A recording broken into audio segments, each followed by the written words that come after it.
Before we get into our very first video on Insecure, my favorite show, I just wanted to take a moment to say thank you so much to the viewers who recommended we begin recapping, reviewing, and dissecting Insecure.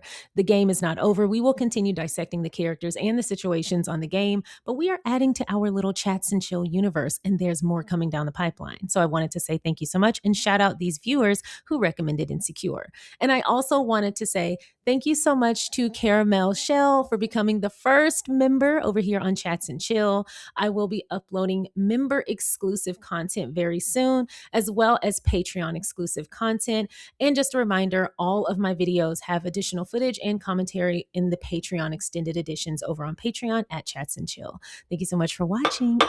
It could. Although Insecure has been off the air for a few years at this point, it's still my favorite show. I love everything about it, from the characters, the color grading, the music, the storylines, the dialogue. Everything about it works. These characters feel real to me, especially Issa. She's my favorite character on the show. I love watching her journey, but something that I always think about, how impressed I am with how well they depicted the growth journey, especially at that very specific time in a person's life, between the late 20s and the mid 30s.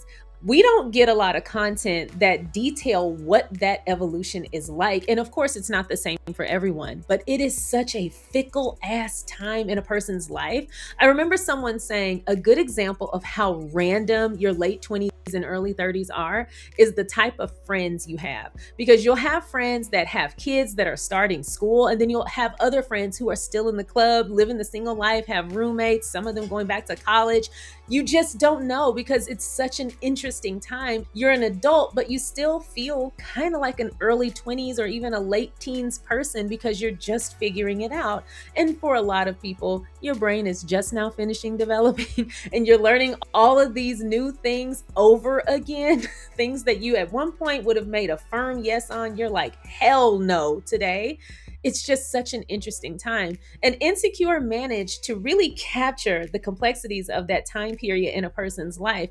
And they did so while being very, very Black, and authentically so.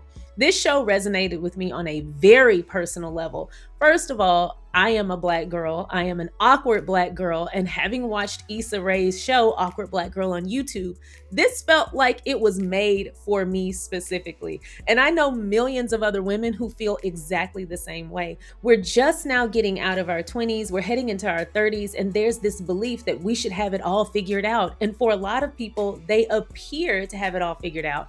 But one thing that Insecure shows you is no one has it all together all at the same time.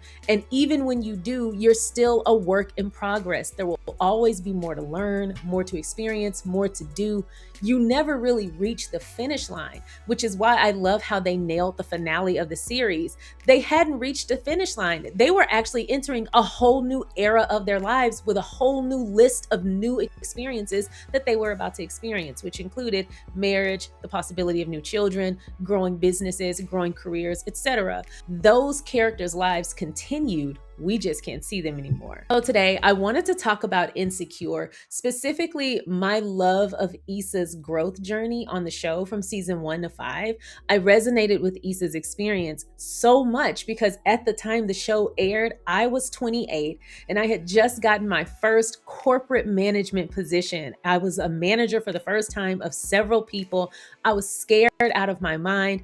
I was engaged to my now husband. We had just moved to a new apartment in a new city. And then here comes Insecure, and they managed to capture all of the things I was feeling, but didn't really have the words to say. And they reflected them on screen. Now, did I have a broken pussy? No. No, I did not. Did I cheat on my boyfriend with an ex? Also, no. But did I understand the complexities of Issa's life and all of the things that she was experiencing because she was at that very peculiar age? Yes. So even though my experiences didn't mirror her experience as a young woman just figuring it out resonated deeply. I am so excited to talk about Insecure, y'all. So let's get started.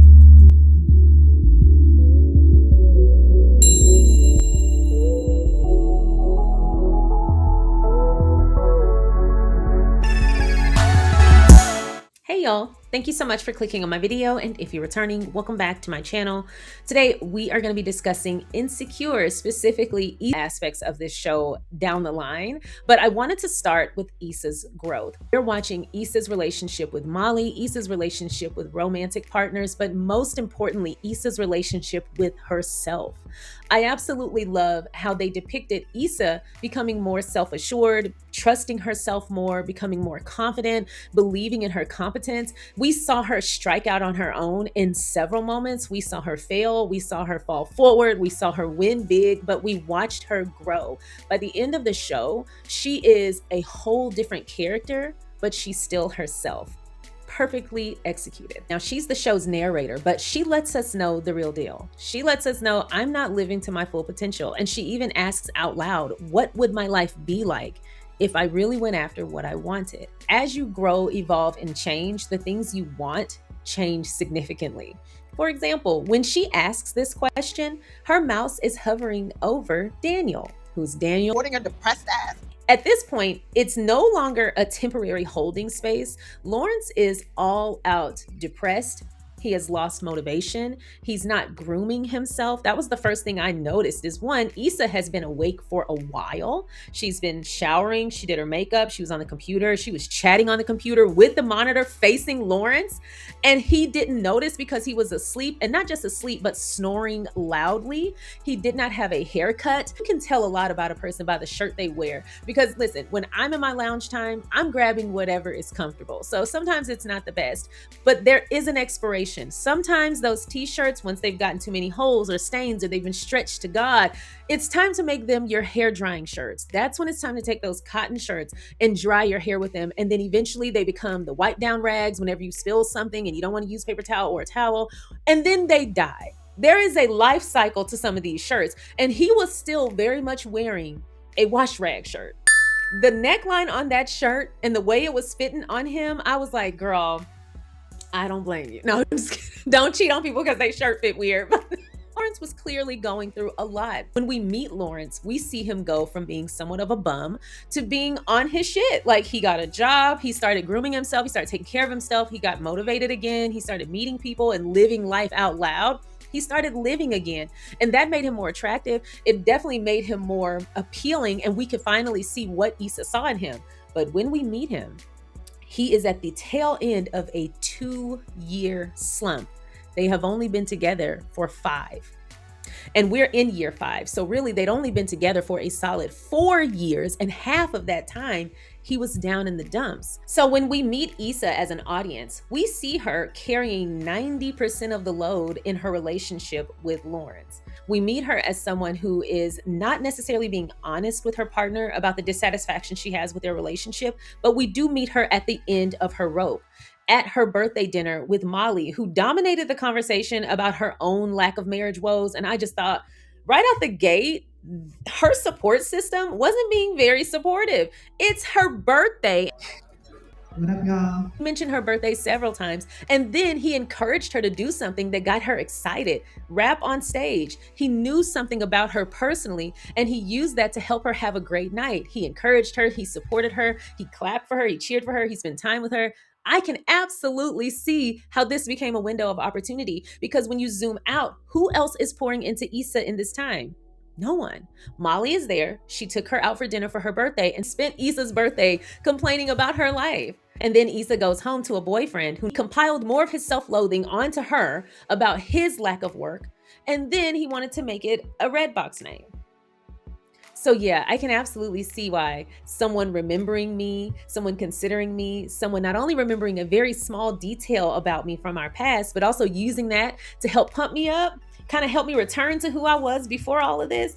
I can absolutely see how that became a window of opportunity. But I'm gonna be real, on a purely primal and a purely carnal level, she meant that because, sir, I'm gonna need you to contain yourself. Her job, if I were Issa, I would have been like, I really be putting it down. Like, years later, and he is acting like this. He is crazy. She pulls him aside when he shows up at her job. He lets her know, like, you know, it just caught him off guard. That wasn't what he was expecting, and he's sorry for how he handled it. And she was like, oh, it's cool. I'm back with my boyfriend, blah, blah, blah. But they kind of leave it on a, like, friendly note, like a little, we cool, but like clearly there is still a lot of feelings there. And so Issa moves on. She kind of has to pause, reflect, and decide, hey, I need to go home and I need to handle this like an adult. Now, this is actually one of the biggest indicators of Issa's growth throughout the show, how she handles relationships and conflict, and especially when they intersect. Because when she first broke up with Lawrence, she just kind of said it real fast. She was passive aggressive because he was making some foul statements about Molly. I would have gotten his ass about that. You don't talk about my friend. And during this little tirade about Molly, which why is Molly upsetting you like this? I think that was, again, his insecurity talking. Because while he's going in on Molly and her dating standards, sitting there looking like a whole bum, Issa has to remind him, like, hey, you're not so hot yourself. And honestly, I might rather be single than be with you. Because she goes, maybe Molly should settle like I did. And his response of, wait, what the fuck? He didn't know he'd been shaded until he had 2 bites of cereal down and then he processed it. It's kind of like she threw like a little firecracker and like ran out. It kind of reminded me, there's this clip that I love of Meatball live streaming and this little girl gets on the live stream. And what the fuck is you doing on here at 11:01? That's why you ugly anyway. Little girl leans towards the camera, and when Meatball finishes her little tirade, she goes, "That's why you ugly anyway," and like immediately gets out of the live stream. Oh my god! That's how Issa broke up with Lawrence. She was very much like, "That's why you ugly anyway," and like dipped out. Don't be a dick. Dating is hard. Not if she didn't take it so seriously. Later. Hey. She did not open the space for them to have dialogue. She didn't open the space to communicate or to actually make a decision and set a path forward on the same page. She kind of said it passive aggressively and like got out of there. It's clear that communication isn't her strong suit, especially in conflict, especially in romantic conflict, but we actually get to clock that getting better throughout the show. So when they finally come face to face, they still don't really talk. They kind of say just enough to be like, you cool, I'm sorry, you sorry, okay, let's move on. That is a recipe for disaster because essentially what they did was shake up the soda and then just let a little bit of the air out and then close it again. So yeah, you let some of that air out, but when that opens, it's still gonna blow. And because you keep letting it sit for longer and longer and longer, it's only creating more bubbles and it's only gonna make a bigger explosion down the line. Neither of them are great communicators with each other. Issa's a little better with Molly, and I think it's because she and Molly have created somewhat of a safe space for each other, although I do feel like the way Molly speaks to Issa in season 1 is a lot. Shut the fuck up. And ain't no space safe enough for talking to me like that. Like if a friend said F you to me, we wouldn't be friends. So we do see that Issa communicates better with Molly, but with Lawrence, she just seems to be in this permanent shutdown place. And my thinking is that maybe in the past, she has tried to talk to him, especially at the beginning of this down era or this downward spiral. And maybe it fell on deaf ears, which it seems like that's what would happen. But you have to keep trying or you have to make some decisions. But living in a place of just silence and acceptance and no pushback, no self-advocacy, kind of letting your self-worth diminish before your eyes and just unending tolerance, that is no way to live either. We can love people from afar, but we can damn sure love them better when we have boundaries and standards intact. Now, I do feel like she should have spoken to Lawrence about some of the bigger issues in their relationship, whether he was depressed or not. I understand picking your battles when someone is in a very sensitive time in their life. I don't blame her for not wanting to nitpick him over every little thing. She's trying to give him space to work his shit out. But there is a line, as with all things, and he was in some ways taking advantage of that. Where I do think she should have spoken up sooner was the birthday, was the shit talking Molly. Those were the two things that I would not have been able to look past if I were her. In this first episode, we get the perfect setup to chart Issa's growth when it comes to handling relationships ending, but also dealing with conflict management. In the first episode, we see Issa in conflict with Lawrence, we see her in a small conflict with Molly, and we see her in an even smaller conflict with Daniel. We see her navigate these with several different methods that are not productive. With Lawrence, she's passive aggressive, she's kind of spiteful and a little bit cruel and dismissive. But what she doesn't do is advocate for herself. What she doesn't do is speak up. She doesn't communicate. She doesn't open the floor for them to chart a path forward and maybe figure out what's going on. But what she doesn't do is initiate resolution. She's passive aggressive. She's spiteful. She's resentful. It's lashing out. With Molly, when she and Molly get into conflict, again, passive aggressive, she was actually the person in the wrong. She sang a song or created a song about something very personal, private, and very hurtful to Molly, the Broken Pussy song. Now, Molly outing herself made zero sense. Because if my friend made a song about something like that, I would just be like, why would you do that? Don't do that again. Don't use me for content, ho. And I would move on. What I wouldn't do is stand with a guy that I'm interested in and be like, oh my God, this girl talking about a stinky broken pussy, that's about me. What are you doing, Molly? Like, you made yourself look stupid. I understand her being hurt that her friend is making fun of her struggle, but it didn't make sense for her to out herself or to take it that far. I felt like the way she spoke to Issa in that car, girl, that was a lot. She said F you to Issa and was yeah, no. Later, we see Issa go back to Molly's and apologize, but she has this habit of anxiously soothing. Even in the car, she's anxiously trying to soothe Molly. She's not actually owning her shit. She's not advocating for herself and asserting a boundary when Molly overstepped. What she's not doing is owning it and apologizing and saying, hey, I won't do that again. She's making excuses. She's cowering down. She's anxiously trying to soothe. She's allowing a lot of disrespect. Over time, we saw Issa get a lot better at not only addressing conflict with Molly, but also asserting her boundaries and her standards and being willing to walk away. At one point, when Molly is like, maybe our friendship is over, Issa doesn't anxiously soothe. She doesn't apologize. She doesn't make up a little song or do anything like that. She just says, okay. And that staff, that's the stuff of nightmares. And I know because I have lived that nightmare, with the exception of Frida. Criticism of We Got Y'all never includes Frida. She didn't really engage in that job. And when she's called out a few times, she does have a couple of wins back to back that changes her standing at the company. But when she makes some fatal errors, her relationship with her boss is forever fractured. And eventually Issa just leaves. Because at some point, Joanne just went from, giving criticism or being a little bit aloof or maybe a bit, disengaged with Issa to being outright disrespectful.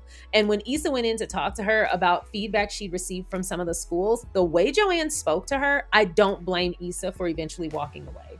And the way she handled it with such dignity and class and grace. But I was happy that Issa left because conflict at work, especially with an asshole of a boss, is never fun. And that is just one of those no-win situations. So I was glad she got free from there as well. I know she missed Frida, and we later saw that Frida was still at We Got Y'all by the end of the show. But I was so happy Issa was free from that. Anyway, we later see her do a few odd jobs and, make money here and there. And then she eventually becomes a property manager. But later we see her get inspiration and she decides to create the block party. And she really goes for it. Then the block party, Tyrell Curator is essentially what it was. So she went after what she wanted and it paid off big. But that took some doing. It was a very different experience seeing Issa in the beginning, standing in front of those kids, getting ripped to shreds, to Issa at the end, leaving her company in her neighborhood, in her Lexus, driving home happy, fulfilled, and completely at peace. It was a whole different person. And the journey there was so realistic. They didn't give us these Hail Mary moments. We saw Issa work her ass off to get where she was. Watching Issa's career journey was probably my favorite aspect of the show outside of her relationship with Molly, because we got to see a realistic career journey. Sometimes shows can be a little bit idealistic when it comes to careers. For example, at some point, everybody decided that everybody was going to make partner at a prestigious law firm by 23. In Hollywood. I appreciated seeing Issa show a career journey that was off the beaten path, but also very realistic, because sometimes what we want doesn't exist yet. Sometimes what we feel the urge to do, there is no structured path for it yet. There is no foundation for it yet, because we're supposed to create that. We're supposed to produce that. So Issa's urges and her interests, they all led her to her dream and her goal. But if you can't really see it, you really can't be it. And when she went to Coachella, it became clear to her what she wanted to do with her job, what she wanted to do with her career, and how she wanted to spend her time. And she saw her vision through. Even in the vision, we saw Issa slowly build that. We saw her pick it back up and abandon it a few times. We saw her push forward and then pull back a little bit. We saw a realistic journey to bringing a dream into fruition. And once she finally went to that workshop and then she met Condola and decided to partner up and network across, which is one of my favorite Issa Rae terms, she decided to network across with Condola. They worked together and they made something amazing, which led to Issa's very specific but very well-suited career at the end of the show. Again, we saw Issa's growth in so many ways. Throughout her relationships, throughout her career, throughout her friendships, we saw Issa change over the course of the show, but it was very realistic. I'm excited to get into these individual videos with Issa and Lawrence, Issa and Molly, Issa and Daniel, Kelly and Tiffany. I'm excited to get into these individual characters. This is just a precursor to so much more that we have to say. Again, I didn't realize how layered the characters were when I initially watched. I just kind of took it all in. Watching back with the intent to do a character analysis and pull out these very specific things about their growth journeys was crazy, because that is when the depth became so clear. This is when I realized, like, oh shit, they're written like real people.